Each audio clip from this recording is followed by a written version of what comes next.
lago donde nací es la mejor querencia y más me lo recuerda mi larga ausencia. Ay, ay, ay, sí, sí. Seguimos conversando con el ex secretario de Agricultura, Ganadería y Pesca, Juan José Bailo.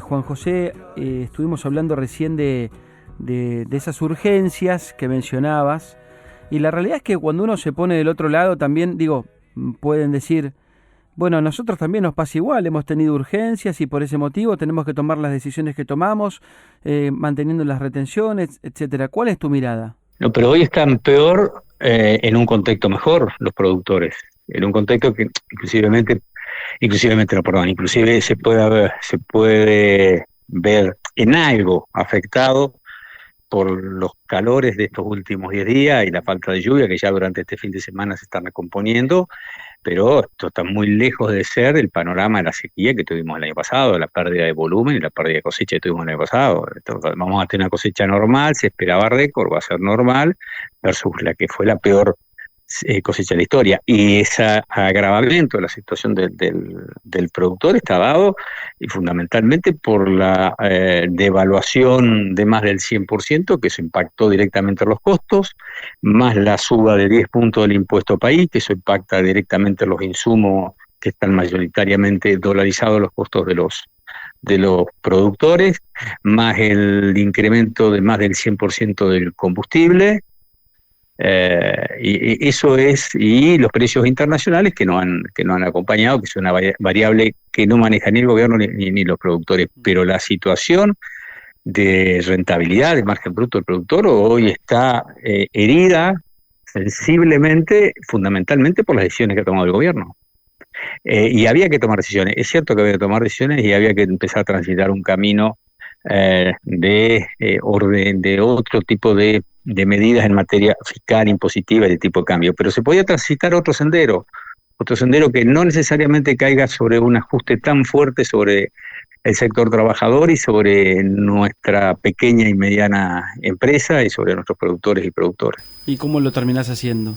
Con medidas que tengan que ver, sí, con correcciones de tipo de cambio, pero con medidas que también trabajen simultáneamente la mejora en la calidad del gasto, con medidas que permitan un nuevo horizonte en cuanto al cronograma de vencimientos de deuda externa, con abrir al multilateralismo en cuanto al financiamiento, como hacía Sergio Massa, con el swap de China, con reprogramación del fondo, con asistencia a la CAF, del BID, digamos, teniendo todas esas herramientas, y con políticas que vayan sosteniendo la producción y el consumo, porque si nosotros tenemos solo el objetivo de solucionar los problemas que aún tenemos pendientes sobre la base del ajuste, sobre la base del ajuste se cae el nivel de la actividad económica, se cae el nivel de la actividad económica, se cae la recaudación, si se cae la recaudación, o hay que subir impuestos o hay que hacer un mayor ajuste.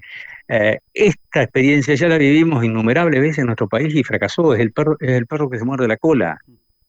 No es sobre la base del ajuste como vamos a solucionar los problemas, sino sobre la base de un sendero de crecimiento, en el cual seguramente todos tendremos que hacer un esfuerzo. Esto no es fácil, pero también dándole gobernabilidad y acuerdo con los sectores productivos, no peleándose con los gobernadores que representan al interior y a nuestros sectores productivos y a nuestro entramado productor del interior del país. Hay una impericia muy fuerte en términos de decisiones económicas y cómo impactan en el sector productivo, y hay una impericia aún mayor en el manejo de político con los gobernadores y en el total y absoluto desconocimiento que hay de la realidad productiva del interior del país. ¿Crees que así castiga al interior, Milei, en lugar de, porque hay mucha gente que lo que dice es, bueno, está ordenando todo?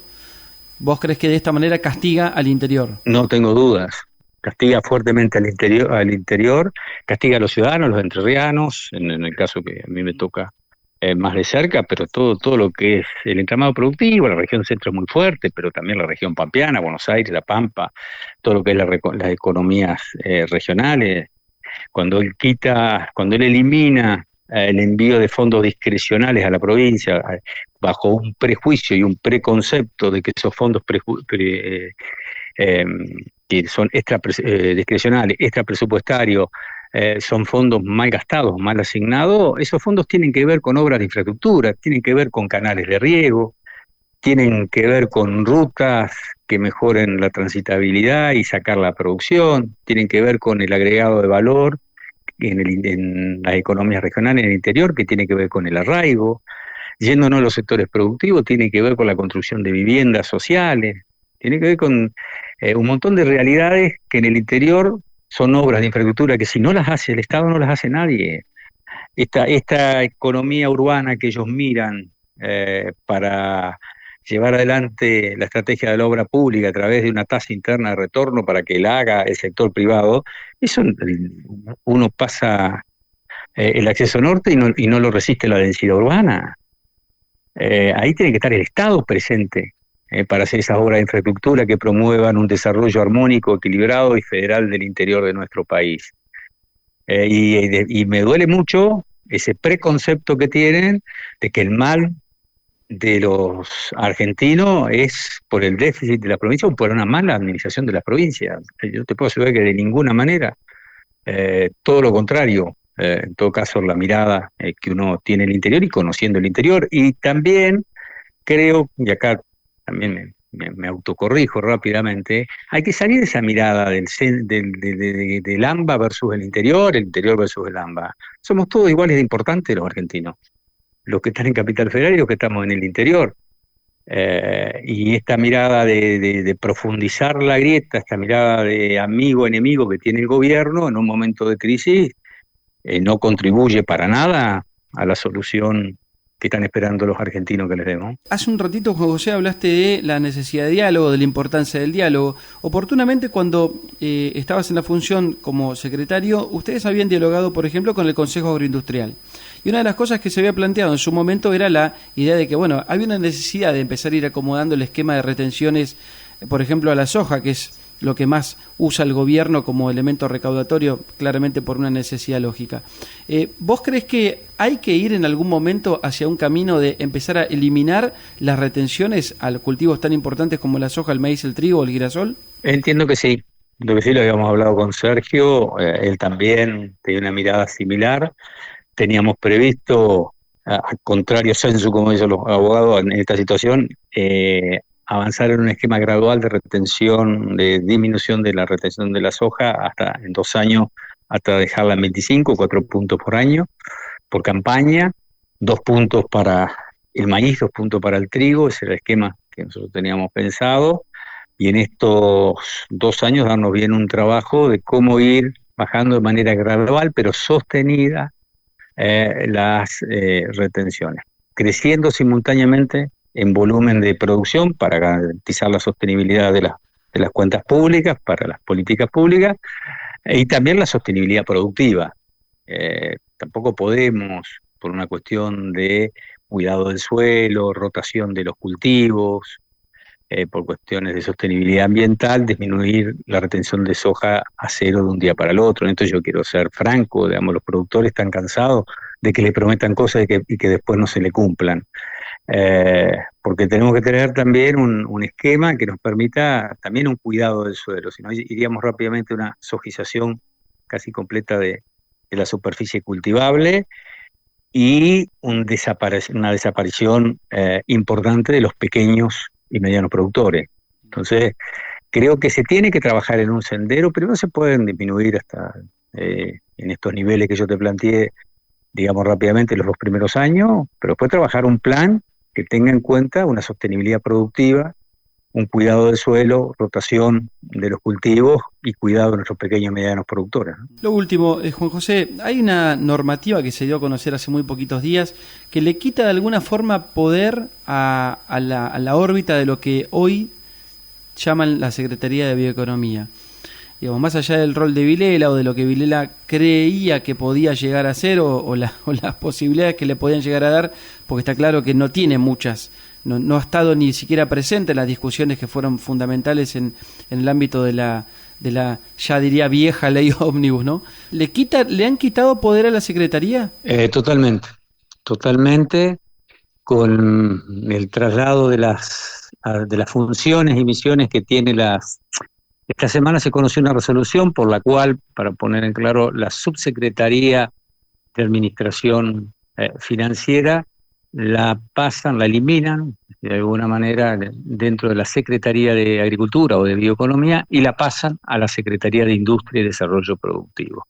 Eso le hace perder una herramienta valiosísima de gestión, es un desguace y un vaciamiento prácticamente de la Secretaría de Agricultura. Le hace perder la posibilidad de dirigir y supervisar el presupuesto y la tesorería.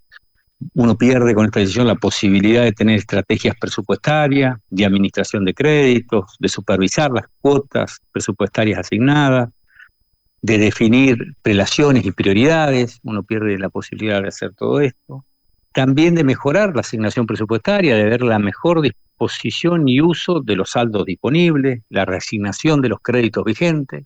Todo eso sale de la Secretaría de Agricultura y ahora se va a hacer en la Secretaría de Industria. Indudablemente pierde autonomía, pierde capacidad de decisión y de formulación y ejecución de políticas públicas. Cuando uno se va cuando termina uno un mandato y se aleja, digamos, vuelve a sus pagos, vuelve a hacer las cosas por ahí que hacía antes, porque la función pública es súper demandante, uno empieza a mirar desde lejos y se ve en aquel lugar y dice, bueno, me acuerdo cuando estaba ahí, no hice.